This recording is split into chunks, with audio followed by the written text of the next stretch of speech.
মিটতে না মিটতে গরিব মানুষের পেটে লাথি মারছো কেন? জবাব দাও। কোটি কোটি টাকা খরচ করে ভোট মিটতে না মিটতে কোটি কোটি মানুষের। বন্ধুগণ, আজকে আমরা এখানে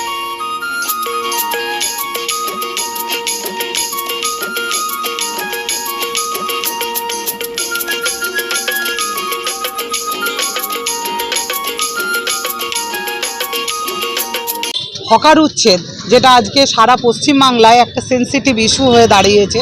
নির্বিচারে হকার উচ্ছেদ কলকাতায় শুরু হয়েছে এবং সারা রাজ্য জুড়েই শুরু করবেন বলে মুখ্যমন্ত্রী ঘোষণা করেও তিনি যখন বললেন যে 1 মাস বন্ধ থাকবে এবং এই 1 মাসের মধ্যে সরকার চিন্তাভাবনা করবে যে হকার জোন তৈরি করে পরিকল্পনা করে তাদেরকে পুনর্বাসন দেওয়া যায় কি না, সেই নির্দেশকে অগ্রাহ্য করে পূর্ব বর্ধমান জেলার এই বর্ধমান শহরের মহকুমা শাসক কালকে জেলখানা মোড় থেকে বিবি ঘোষ রোডে একেবারে উইদাউট নোটিসে কালকে যে উচ্ছেদ অভিযান চালিয়েছেন তার বিরোধিতা আমরা করেছি। সেটা নিয়েই তার কাছে ডেপুটেশন দিয়েছি। আমরা বলেছি এটা অত্যন্ত অনৈতিক, অমানবিক কাজ আপনি করেছেন।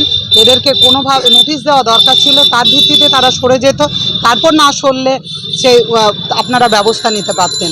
ফলে এইটা বিরুদ্ধে মানুষের ক্ষোভ এবং আমাদের দলের পক্ষ থেকেও আমরা বিক্ষোভ জানালাম এবং তিনি কার্যত স্বীকার করে নিয়েই ঘোষণা করলেন যে আজকে যে উচ্ছেদ অভিযান ছিল সেটা বন্ধ থাকছে এবং আগামী 1 মাস এই উচ্ছেদ অভিযান বর্ধমান শহরে হবে না।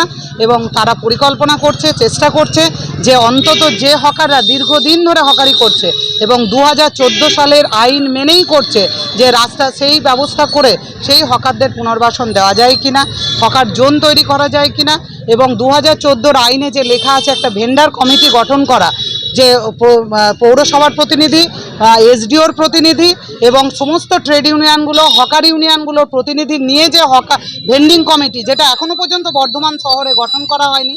আমাকে নিজে ইনভাইট করেছিল, আমি একটা ট্রেড ইউনিয়নের, জনপ্রিয় হকার্স ইউনিয়নের সেক্রেটারি হিসাবে, কার্যত সেটাও হয়নি। ফলে এইটা দ্রুত করা যায় কিনা তারা দেখছে। আমরা ঝর্ণা পাল, এসইউসিআই কমিউনিস্ট বর্ধমান শহর লোকাল কমিটির সম্পাদক।